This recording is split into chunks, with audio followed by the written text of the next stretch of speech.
Hey, tonight I'm drinking a Trillium double IPA I've never had before, which is very exciting. It is Uppercase, their strong double IPA, one of the strongest. It's 9%. Well, most of them are like 8 to 8.5. I've actually only had like a sip once of heavy metal, which I think is their strongest one. That's like 9.3 or something. But this one I've never had before, and they haven't ever put it in cans. It came out Halloween, so that was 4 days ago. Today, or no, two days ago, it was canned. So very excitingly fresh. And they use Pilsner and wheat mostly in this beer, just raw wheat, not malted wheat, so it's going to be a pretty simple malt flavor. They say it's hopped primarily with Mosaic, but also there's some Galaxy, Citra, and Columbus. So it's more hops than they usually put in their beers, and I think with a lot of times they will do feature two hops and have them both kind of in equal amounts. It's rare that they'll be like, oh, we have all these hops in this one, but it's mostly this one hop. And I'm pretty excited because Galaxy, Citra, Mosaic are the big three fruity, juicy hops, I think, on the scene right now. I think it's time to jump in.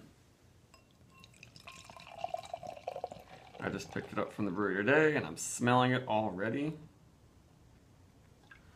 It was great because there was absolutely no one at the brewery today when I went, but I went, on a Tuesday, or no, Wednesday. Ooh, that looks great. In the middle of the day. Whew. Oh yeah, that's pretty intense aroma. I feel like I can tell it's a little bit stronger. It's a little bit sharper, but there's a lot of fruit going on. Very ripe fruit. Yeah, loads and loads of mango and peach in this beer. It has this a little bit of a cakey, orange Julius vanilla-y type thing. But I'm not getting any biscuity yeast or malt going on. It's really only crackery Cheerios sort of malt. Even though this isn't super pale for some of their beers. Some of their beers are even paler than this, and including some of the double IPAs. But maybe for 9%, it's going to be sort of dark. Even though, yeah, they don't use a lot of darker malts in it. Yeah, and there's a little bit of some funky heat in there. Yeah, just a tad of an earthy, dank onion. But it's not as much as, say, a lot of night shift beers. It's still very fruit forward. With just a little bit of almost like a lemon bar sort of thing happening too. But not tart, bitter rind, citrus rind. It's more like a sweeter, pastry-ish, confectionery type thing like lemon bars. Yeah, that's pretty nice.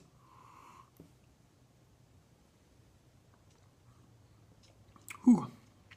Wow. That smacks your mouth with lots of hops and resins and a little bit of booze heat. Good amount of body happening to almost chewy. And yeah, there's some heat in the throat, but doesn't finish too bitter or have this sharp kind of raking quality like some of Trillium's recent problems with some of their one-off double IPAs. It still has that nice juicy overall flavor and finish. Whew. That's a little hot. Yeah, that's not my favorite. I think that 8.5 is the cap. That's where my favorite double IPAs fall, between 8 and 8.5. And this one, I think the booze is making it a little much on the tongue. It's not a soft, voluptuous purely juicy experience. And now it's getting pretty dank in my mouth, and it's enveloping my whole face with herbaceous hoppy oils and everything.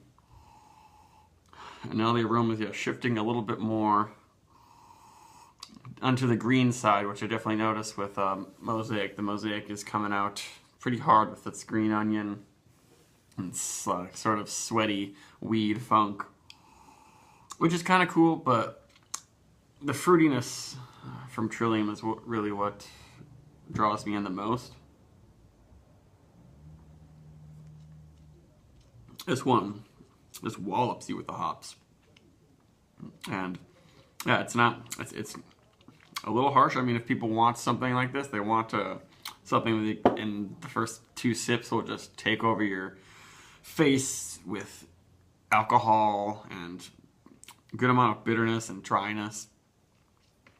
This is the one for you. But if you like a softer, juicier experience, go for their 8% alcohol IPAs.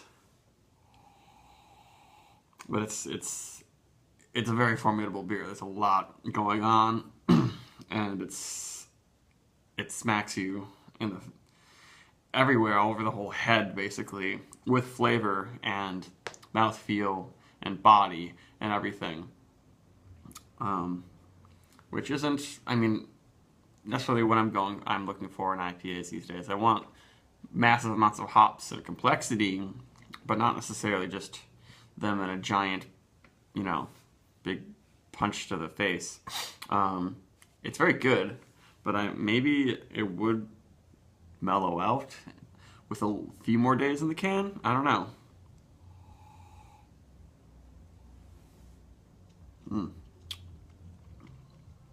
It definitely tastes very good, but it's just a bit harsher of an experience, but not in a weird mess up way.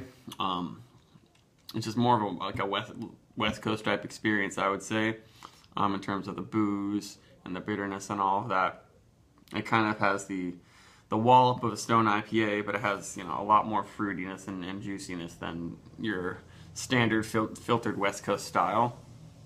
But it's up there in how the effect, the overall bang, it is definitely up there with a 10% West Coast IPA. Though there isn't much malt flavor going on, and sweetness particularly, it does have more body than most Trillium beers have had. Whew. So this is one that definitely needs to be shared with friends, or at least I couldn't handle pouring this giant can into a pint glass and just drinking it. I'm probably gonna give it maybe like a 82 or something, 84. I don't know. People might complain, but I don't think it's the best. It's the most unique and uniquely Trillium way to transport hops into your face. And it's just not my favorite way of doing it, but it's definitely very well done, and it's worth giving it a try if you ever get a chance. But it's a little, it's a little much, I guess I would say. So yeah, maybe 84 something for Uppercase from Trillium. Goodbye.